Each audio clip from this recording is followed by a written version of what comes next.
I've been doing this for almost 50 years. And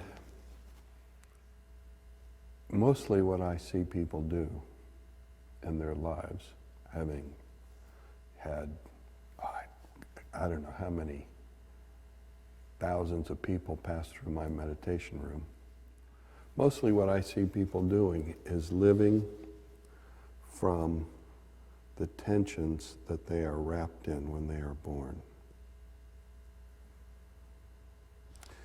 Taking in the world through that wrapping and seeing out into the world through that wrapping. Constantly seeking to fill a space that their ancestors could never fill.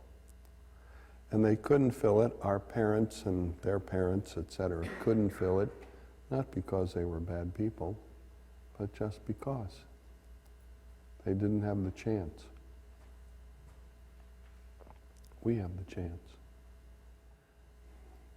You see, girls marrying their dads and boys marrying their moms and everybody marrying somebody who, in some sense, they're reaching out to, from the resonance of those disappointments, trying to fill a space which nobody has the capacity to fill. And all it does is bring confusion and more disappointment.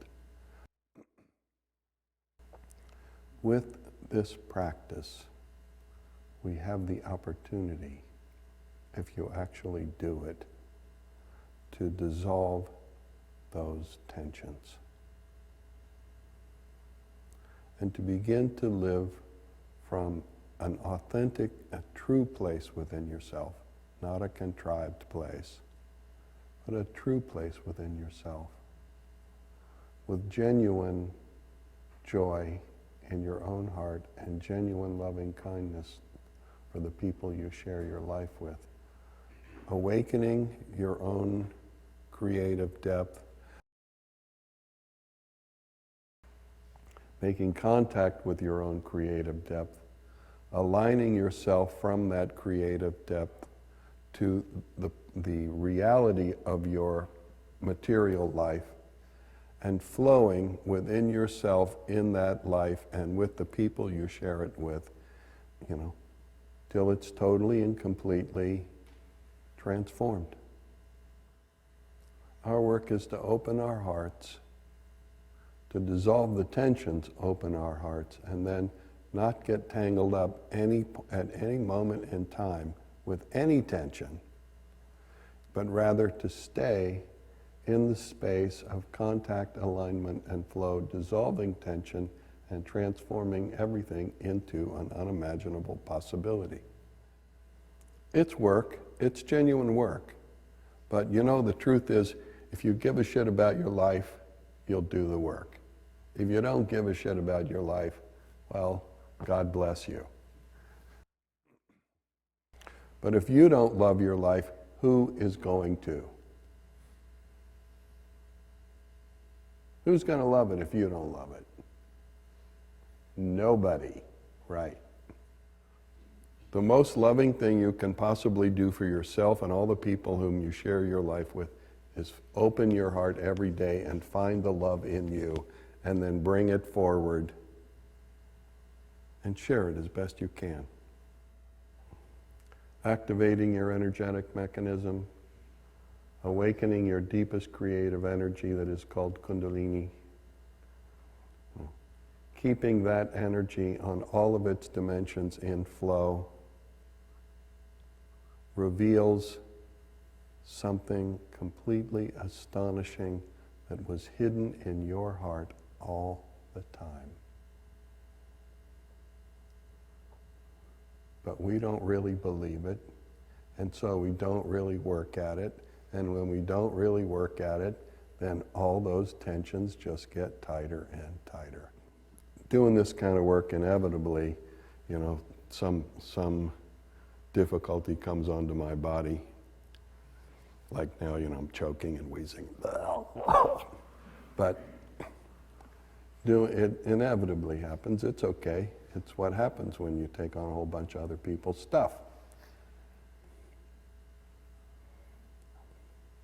And you'll have to take stuff in your own lives. You have your own stuff that you have to take on too. But rather than getting like tangled up in any stuff, hold to the space of the goddess that dwells within you, understanding that you are nothing but her, that breath of life, and living in the joy of that, everything changes. Not just for you, for everybody around you. Hallelujah. And I was going to say the reason I sit here is because my teacher sat here for me, for nothing. He sat here for me, and for a lot of other people too. And the only way I have ever thought that I could possibly say thank you is by stepping into the space he stepped out of and holding that space for whoever came, like me, whoever came along. Growing is spiritually, growing your own spirit, awakening your creative energy, opening your heart, cultivating the flow within you and in your life is the most extraordinary endeavor, and the only endeavor, in fact, that will ever give you back more than you put into it. Every other thing you could possibly think of that you do takes more out of you than it gives back, whatever it is. This is the only thing that gives back more. You have it, and I sit here with you, praying that that your work will succeed. In your endeavor, sincerely, I wish you well. Namaste.